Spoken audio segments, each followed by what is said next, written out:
Colonials brought the energy versus Penbury and picked up right where they left off in 2019. Luke Caucci and Joe Jaconski doubled to start things off, and the Colonials never looked back. After scoring early, the pitchers took care of business, and the Colonials beat a great team in a convincing 4-1 win where they dominated in all facets of the game.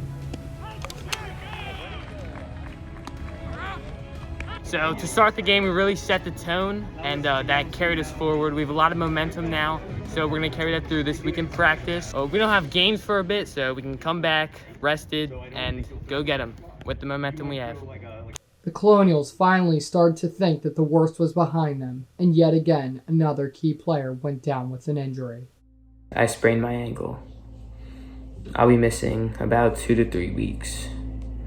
This is just such a big deal for me because all of the work I've put in to get here and missing the entirety of last season. So for this season to just be cut a little short, it hurts. But I know my team is my back and we can stay on path Wednesday against Quakertown.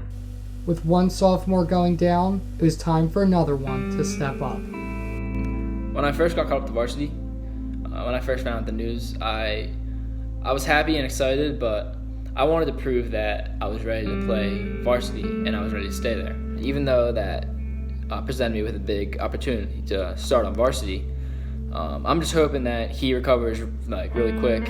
I'm hoping he gets back as soon as possible because he's a great player. With 2 starting outfielders out, once again the Colonials must bear down as they have 6 games in the next 10 days.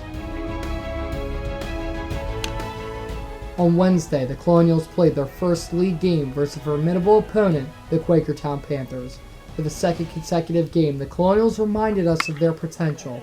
Joe Jaconski started the game off with a triple, and from there the Colonials fired on all cylinders. Joey Rausher pitched 6 shutout innings and looked to be the ace the team needed. Ray Tomasetti came into the game cool, and after allowing the bases to be loaded, only gave up 1 run.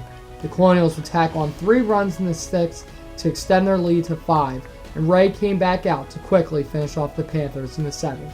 Joey Rausher now describes how he felt about his best performance yet. Moving forward, I think the pitching was phenomenal today. Hitting was great. Fielding was great.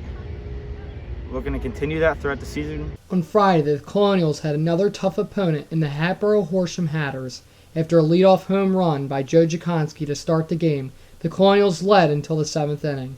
Luke Gartland showed off the ice in his veins after walking things off from the bottom of the 7th, propelling the Colonials to the win as well as a huge morale boost.